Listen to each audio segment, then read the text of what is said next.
DIY friends, welcome back to my channel. I'm Danie, and today's DIY in progress is another episode of Can I Make It for Cheaper?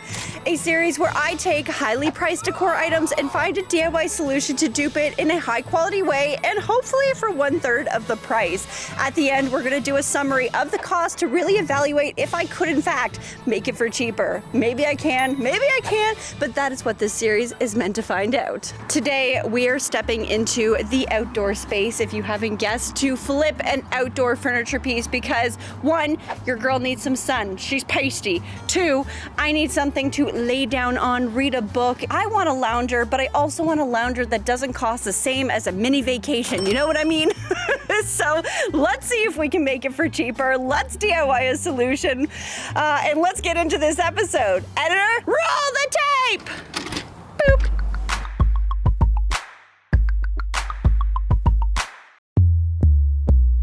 All right, CB2, you're back on the DIY shopping blog. For this Can I Make It for Cheaper? I'm focusing on the beautiful CB2 Taiko Teak Outdoor Sun Lounger, currently valued at $3,949. Woof. I mean, I don't care what this thing is made of. $4,000 for a sun lounger is steep. Oh, it's so steep. All right, so what I want to do is break this piece down. Let's figure out why it's $4,000. This is a low-slung and appealing boxy sun lounger that looks rich in stained teak. It's inspired by Japanese joinery. No wonder I love this. It has rows of horizontal teak slats that exude a minimalist and modern attitude, while removable, fade-resistant, natural sunbrella cushions covered are tailored to fit just so.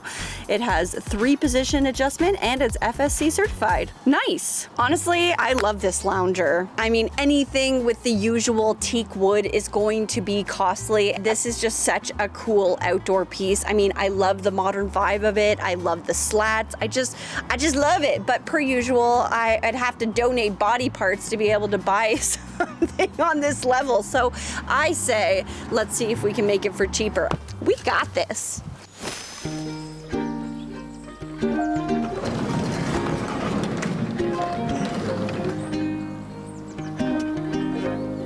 Okay. Good morning, friends. I am just reviewing the design on the website here on the CB2 website. How lucky are we that the CB2 would be so gracious to provide us with this lovely 360 model. Obviously, I'm using this as inspiration. I'm not doing a carbon copy of this because first of all, theirs is made out of teak. I'm building mine out of cedar. So I went and bought some 5/4 6x8 cedar.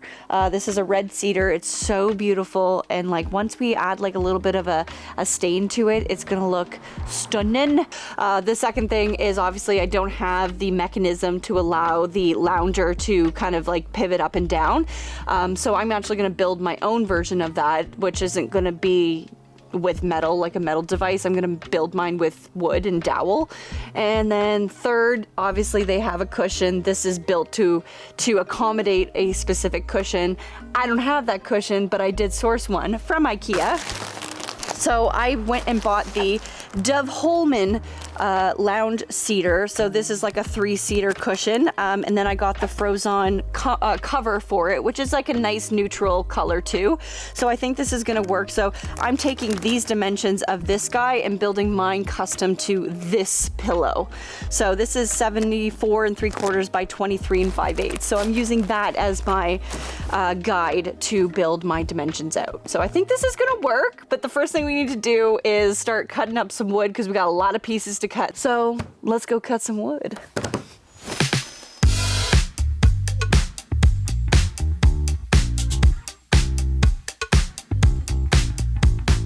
Like I mentioned before, I was building this project with red cedar boards. Another affordable option could be to use pressure treated wood, but I think the cedar is a great compromise for cost and appeal. For cuts, I had 2 base pieces, which would be the length of my IKEA cushions, 2 cross supports, and then I cut 19 pieces at 23 3/4, which would get cut in half to act as my slatted details that made up for the lounger.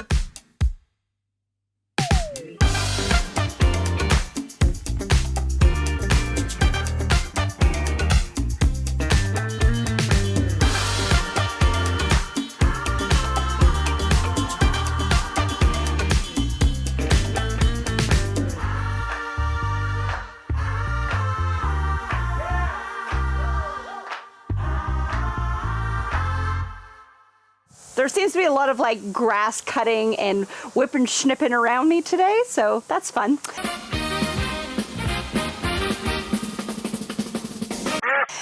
Okay, I have a design dilemma because in the original, let me come around. Let me come closer. In the original design, obviously this is a very modern design, so it's cut very clean. Now, my boards obviously have this little chamfered edge, so it's a little bit rounded, as you can see.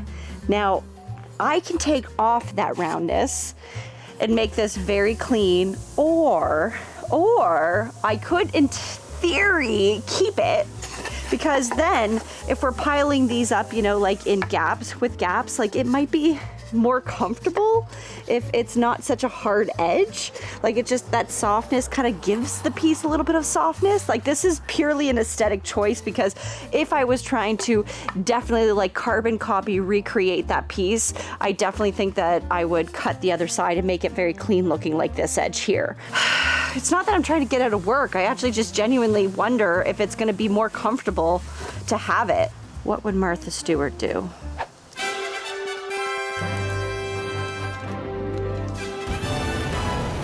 I think we stay rounded. Yeah. Nice. Okay, wait. So we got pillow 1, which will sit there. Pillow 2, sit there. And then pillow 3 will go up and down. That's how a cedar works. Like, is this long enough? Does my body fit? Oh yeah, I guess so. Yeah, okay. Okay, so the back piece is gonna be 30, so this is 30. I can't remember what the width of this one was. Yeah, okay, so 46 is the bottom before that one starts. Yeah, all right. And then this one will raise. I need to make sure there's a big enough gap though. How does the other thing do it? Okay, okay, and then I guess if I, right, yeah, okay, no, yeah, no, yeah. But wait, okay, yeah. I understand what I need to do. We need to go do some math is what we need to do. Okay, I feel like a dummy sometimes. Math is hard. Woo. Oh, dearie me. Hey, as I always say, being smart is hard, folks. I mean, I eventually get there. I guess I should feel some solace in that. Now, in order for me to have a seamless look from the adjustable top to the base when it's in a like lay down position, I needed to remove a 1-inch section that is the length of the top piece on my 2 pieces that are the baseboards. These 2 pieces that I'm removing would then act as the parallel pieces to connect my top crossbar pieces. I don't know if that makes any sense. Hopefully it is with the visuals along it. Then using my circular saw, I began to cut out my 1-inch grooves that the cross support pieces would sit into on the base. A little dado joinery creation. I basically just make a ton of little cuts inside the area that needs to be removed, and then use a chisel to remove and clean it up. Special note to self, sharpen your chisels, Danie. Oh my goodness. I also made myself a little 1-inch sanding block, which was very helpful. Now, my cross pieces definitely acted as support for this, but I wanted that base to be solid without them, so I cut 2 cross support braces that I'm adding pocket holes to so that I can secure them at the front and back, and this way it keeps my screws hidden on the bottom. Et voila! Now I could finally add my cross supports into place, and honestly, this was really starting to take shape. I'm kind of impressed how smooth this is going. I mean, knock on wood, let's not jinx it. I was moving on to the top piece, aka the piece that would be adjustable, so this had to be built a little differently. Instead of creating the 1-inch grooves on the base, this time I had to cut them on the cross supports to fit down onto those parallel pieces that were removed from that base leg a few steps back. These cuts needed to be a little more precise because they had to be cut exactly at the same spot every single time so that those parallel pieces would sit flush with the legs to look whole again. Now, there are multiple ways to do this kind of joinery. You can do it with a jigsaw, you can do it with a circular saw like I am. In theory, you can do it with just a handsaw, or you could do it with a table saw, which will guarantee a clean looking joint for you. I actually did finish them off the next day with the table saw, which I'm just gonna jump ahead to the future to show you what that looks like. I'm using a miter gauge to assist me, or if I was building multiple of these chairs, I may look into building a sled that could help me do this, but the miter gauge was fine in this instance.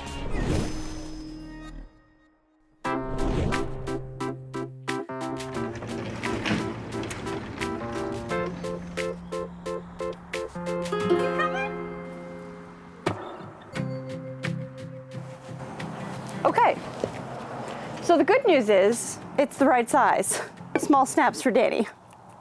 That's the good news. Everything seems right. This piece will go up like this. Hallelujah. So I think we can be rest assured that I did one thing right.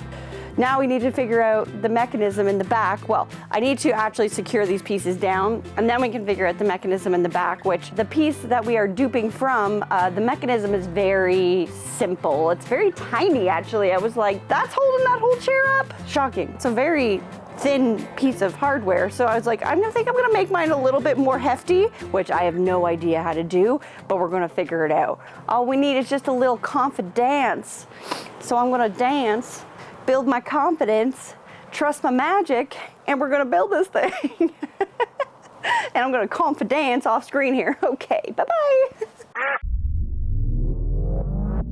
Building the top piece went pretty smooth. I worked upside down using a 1-inch board as my spacer, and I'm simply securing this in with a few brad nails.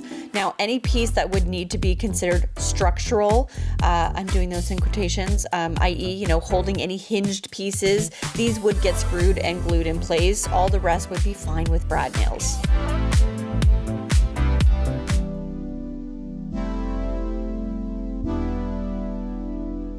Okay, honestly think this is way better than I expected. The top needs to be cleaned up. We do need to sand it, but I do need to figure out the mechanism part that's gonna help it lift up and down first. We gotta do that first before we can fix this thing up. So we gotta figure out the mechanism. Okay. Oh, interesting. Okay, so they do like 2 little 1/2-inch pieces that actually makes up the inner gap. Oh, fascinating. And then the hinge goes on those pieces. Oh, wow. Okay, so we have 1 inch to play with. So if we do 2 1/4-inch pieces, because I'm thinking that the hinge itself is probably gonna make up about 1/8 of an inch, give or take. So we're probably looking at like a 1/4-inch board. I guess I'm gonna have to plane down some cedar boards to make it 1/4-inch so that it fits. This just needs to pivot, and then they have, okay, so like a bar that lives on the inside. Fascinating.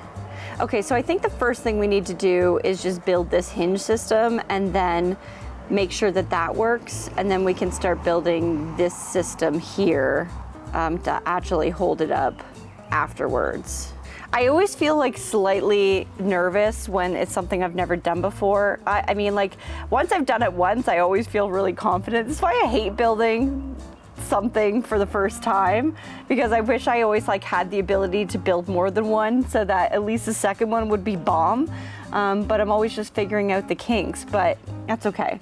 Okay, so I think we just need to go get the hinges. Let's see how much space that's gonna be. I'm guessing 1/8 of an inch, and then we'll figure out how thick those 2 pieces of board need to be. If we gotta plane them down, we'll plane them down, no big deal. And then we'll get them attached. Okay, we got a plan. Feel nervous, but I'm gonna be confident. And confident I was. The math was mathing. I talked it out here, but your girl talks too much. I also complained about my lunch, should have skipped the 4-day-old cinnamon bun, and basically to summarize, I was correct to assume the hinge was 1/8 of an inch, which meant I knew my 2 support boards needed to be about 7/16 of an inch thick each. So off to the planer I went with some scrap cedar. I was too lazy to lug this bad boy up onto a tabletop, so floor planing it was. And look at that, a perfect 1 inch. Booyah!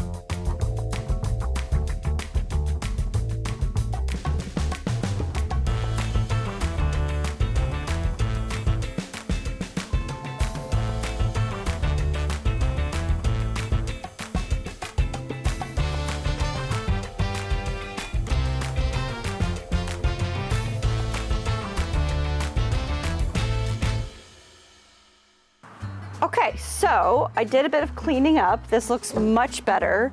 Now I just need to figure out my mechanism for this piece, and then we're basically good to go. Okay, so I picked up this 3/4 inch dowel, and the dowel I think is gonna be great. So I'm kind of thinking of creating 2 arms with 2 circles that the dowel will sit in. And then we have 2 arms. We're gonna have to create some kind of brace for those arms so they stay put. And then those arms have to get attached to this piece, I guess on another hinge. What I should do is create like a bracket across the top, 2 arms, a support system, another thing on the bottom with 2 holes in it. Dowel goes through, and then we just create some grooves on the actual platform that these would sit into, right? Like that feels right. I think I made a pretty solid plan. So I cut 2 arms and 2 cross supports. Then using a 3/4 inch hole saw, I drilled a hole at the end of each arm, used a screw to secure my cross supports, and attached my new arm using hinges onto the back. Okay, so now in theory, this should be able to lay flat if we need it to. Yes, okay, or it goes up, and now it can either go here or here. Oh my God, it's working.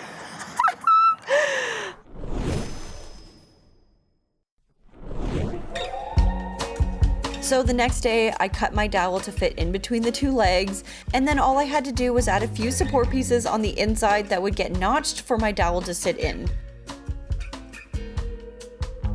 So I cut some scrap cedar pieces down, then using one of my new bits I got from Kutzall, thank you Kutzall, this was the 3/4 inch ball nose burr. I simply just used this on my drill. This may not be the proper way, but for what I was doing, this was totally fine and quick, and I simply carved out 2 sections for my dowel to sit into. I also made another one that sat in front of my brace on the lounger. I didn't really feel like building one piece that would need to compensate for the brace, so building out 2 separate pieces was totally fine. I screwed the braces into place, and just like that, we had an adjustable chair. Oh my God, I did it! And it adjusted really easily, so I was so happy with my design. Now, to finish off my project, I was adding a waterproofing wood finish by Behr in the Cedar Natural Tone.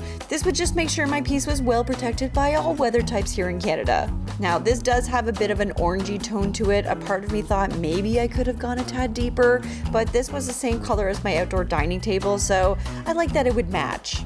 And I did eventually get a DIY assistant to help me with the finish. That's my very capable nephew Gordy, who did a great job helping, and the next thing I knew, I had a finished lounge seat waiting for a cozy cushion.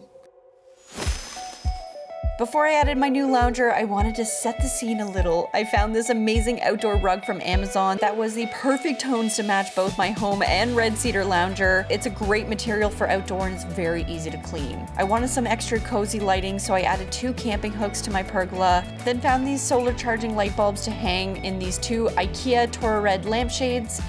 They just kind of made the space feel so cozy and boho. I'm obsessed. I then added in my new lounger, and check it out, the CB2 Taiko Outdoor Sun Lounger, duped and now a wonderful outdoor lounger for my backyard. And I gotta say, I love how this dupe came together. It's so comfy with this IKEA pad on top. I love that even my dupe has 3 adjustable heights like the original, and all the extra cozy little accoutrements in this area really made this space feel extra stylish, extra cozy, and I think all of this came together quite nicely. But in spirit of this series, let's talk the real cost. As a reminder, the original CB2 Lounger was the high-end value of $3,949.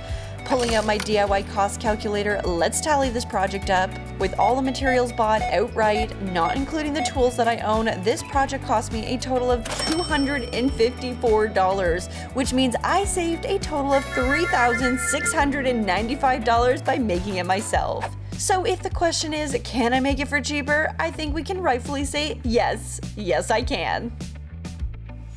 But you guys should let me know, what did you think of this dupe? Comment down below and let me know what you want to see me dupe next. Big love to my Patreon family. If you're looking for a place to root you on through your DIY projects, give you advice, or you just want us to celebrate you, join my Patreon. It is definitely the place to be. My friends, the sun is calling. This book has my name on it, and this chair is finally finished. I will see you next week. stay positive, stay creative, and keep on DIYing. Ooh, and I have a drink right now. Ooh, ooh, that's refreshing. Now, where am I in this book?